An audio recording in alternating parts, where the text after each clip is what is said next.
सनातन के खिलाफ सबसे बड़ी साजिश का पर्दाफाश।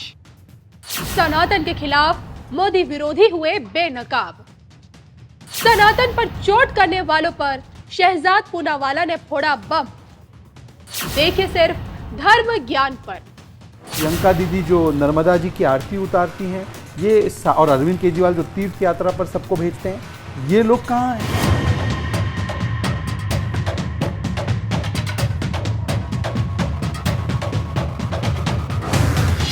नमस्कार, मैं हूं आपके साथ कविता राणा। सनातन की परिभाषा कहती है जिसका ना आदि है ना अंत है वो सनातन है। धर्म ये कहता है जो सत्य है वो सनातन है। गीता कहती है जो ईश्वरीय है वो सनातन है। सनातन की उत्पत्ति कहती है जो शाश्वत चिरस्थायी निरंतर ज्ञान का विस्तार करे वही सनातन है।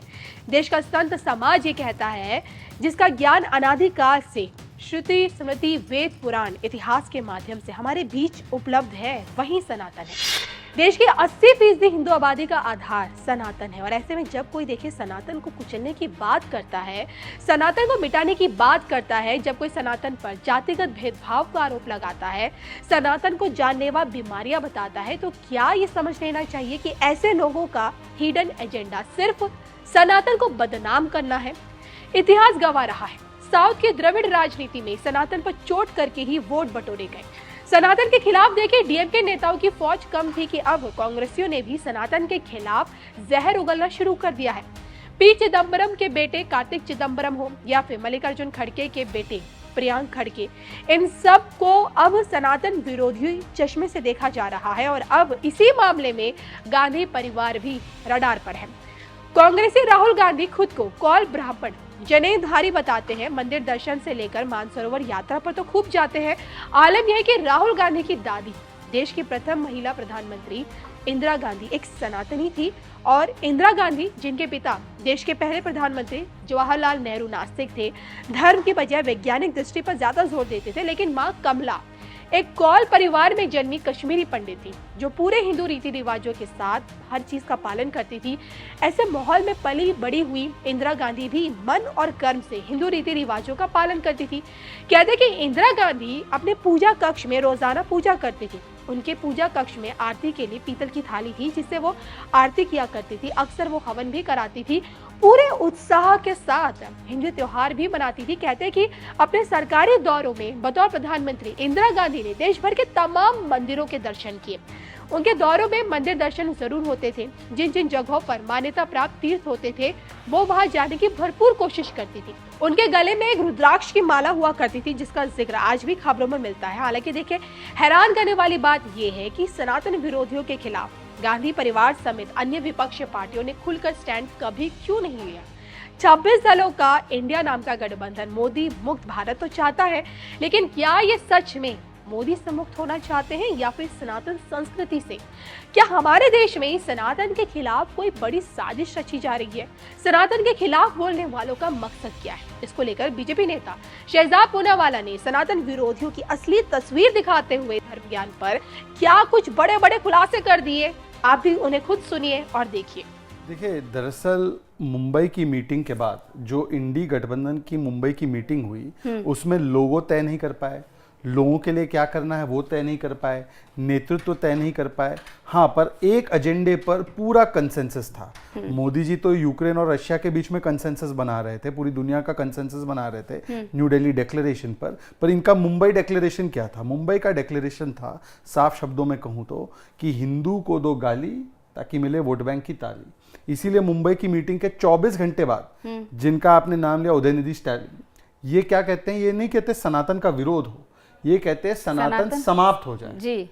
और उस बयान को समर्थन देने के लिए प्रियंक खड़गे जो खड़गे जी के पुत्र है वो आ जाते हैं। उसके बाद कांग्रेस पार्टी के एक और नेता है परमेश्वर जी, उन्होंने कहा हिंदू धर्म का जन्म कहां से हुआ बताइए? राहुल गांधी कहते हैं मैंने उपनिषद पढ़ी है, मैंने गीता पढ़ी है, मैं हिंदू हूं, मैं जनेधारी हूं। जाकर के भी लोगों को ये सब जगह वो इस प्रकार की बातें कर रहे हैं और उनके नेता इस प्रकार के बयान दे रहे हैं। केसी वेणुगोपाल कहते हैं कि सर्वधर्म संभव है परंतु पार्टियों को अपना अपना अधिकार है अपने अपनी अभिव्यक्ति की आजादी प्रकट करने का। मतलब सनातन को समाप्त करना ये अभिव्यक्ति की आजादी, और सनातन को समाप्त करना या हिंदू धर्म को समाप्त करना ये इससे पहले किसने कोशिश की थी? औरंगजेब ने, गजनी ने। और उनका मॉडल क्या था? मंदिर तोड़ना। धर्मांतरण कराना, तलवार की नोक पर जिजिया लगाना, तो और किस तरीके से समाप्ति की कोशिश की जाएगी? मतलब कि सीधा सीधा ये हेट स्पीच है।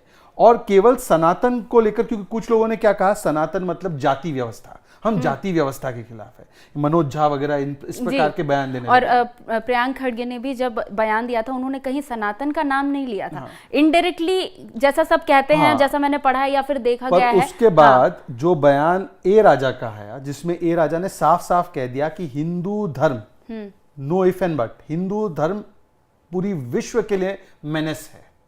तो इसके बाद क्या बचा है? फिर रामचरितमानस को लेकर जो पोटेशियम साइनाइड कहा गया चंद्रशेखर के द्वारा, जिस प्रकार से समाजवादी पार्टी के नेता ने हिंदू धर्म को झूठा कह दिया, ममता बनर्जी से लेकर सिद्धरामैया तिलक लगाने को तैयार नहीं। आरजेडी का बयान आता है तिलक लगाना मतलब गुलामी की निशानी, मतलब कि मानिए लोकमान्य तिलक से लेकर बाकी हमारे सारे नेता जिनके नाम, स्वभाव, काम सब में तिलक दिखता है, उन सबको ही उन्होंने एक प्रकार से गुलामी परोसने वाला बता दिया।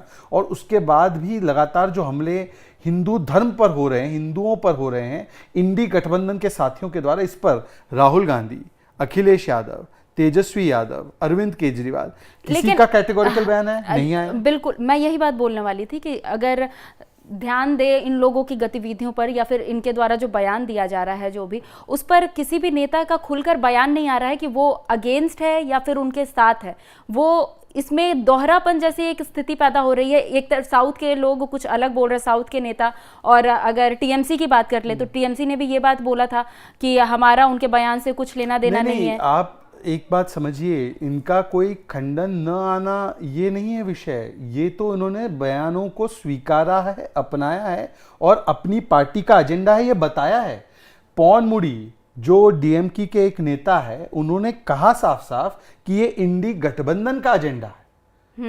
इन्होंने ये नहीं कहा कि ये डीएमके का एजेंडा है, उन्होंने ये नहीं कहा कि ये कोई आईयूएमएल का एजेंडा है, ये कोई आरजेडी या समाजवादी पार्टी का एजेंडा है।